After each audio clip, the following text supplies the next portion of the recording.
Hi, I'm Adrian. I'm a hypnotherapist in northwest London. I also work internationally online. In this video I'd like to share 3 simple ideas I've used with clients to help them adjust their behaviours in social situations, which can be very effective in building a bit more social confidence and just general well-being. So the first idea to overcome social anxiety is go for a walk or any other kind of exercise.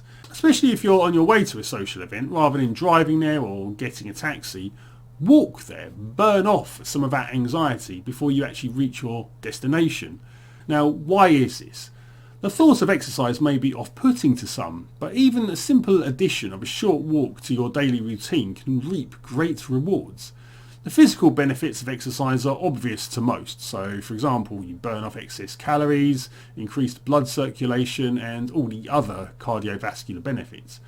But psychological benefits may seem less obvious. If you have ever struggled with anxiety, you will no doubt have experienced the sensation of spending too much time in your head. Exercise helps redirect our awareness into our physical self, so it allows us to let go of unnecessary thinking. This means that we can enter into a more mindful place of being. By doing this, you will find that unhelpful or negative thinking can actually struggle to find a foothold in a calm and peaceful mind. As little as 10 or 15 minutes of exercise a day has been shown to reduce feelings of stress, lower blood pressure, reduce anxiety and perhaps best of all, improve our sleep. Another great benefit of exercise is that it helps us breathe more deeply and rhythmically, which is one of the most effective and simple ways of reducing anxiety. When we breathe deeply, we are sending a signal to our unconscious mind that everything is okay.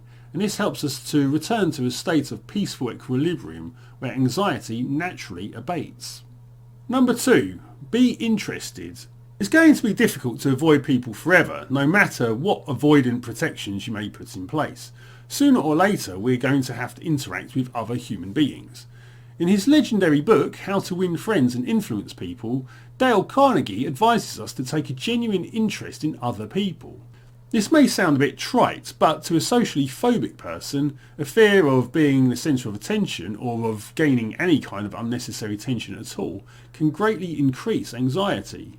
One easy and friendly way of averting this is to shine the conversational spotlight onto another person. As he goes on to say, you can make more friends in 2 months by being interested in them than in 2 years by making them interested in you. Not only will the other person feel flattered, but you will also realise that other people are not as scary as sometimes our anxiety tricks us into thinking, and you will more than likely have more in common with them than you might think. Focusing on the other person will also be a pleasant distraction from anxious thinking, which will be a key to allowing yourself to actually enjoy the company of other people. It will also increase your listening skills, which is another social skill that is greatly underappreciated. Cultivating this skill will allow you to see that you don't need to worry about running out of things to say.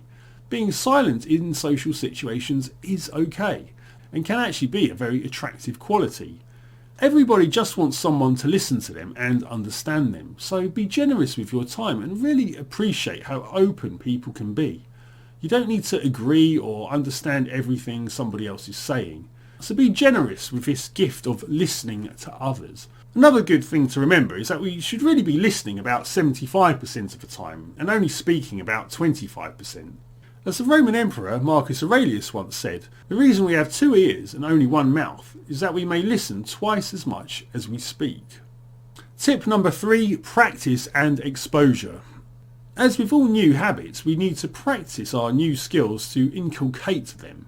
Repetition is the key to mastery, so it's time to get out and finally face your fears once and for all. It is unimportant how small the social interaction is, just that you are taking proactive steps and that will immediately boost your self-worth.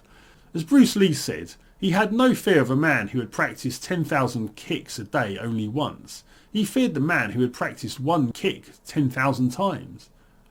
A simple form of exposure therapy can be woven into your daily routines. Exposure therapy is the simple idea of exposing yourself to what it is that is triggering your fears and gently building up a tolerance to it. Interactions can be as small as just saying hello to a passerby, or maybe even asking a shop worker where something is located in the store, or even asking a stranger for directions to somewhere. Even though this exercise is more psychological than physical, it can actually bring about similar benefits to physical exercise, but instead here we are actually training the brain directly and not the body, although the link between the two is key to our overall health and well-being. This gentle resilience can be compounded by joining maybe a club or a local friends group, and as you continue to improve, confidence can be gained from realising that there really is very little to fear when talking to strangers.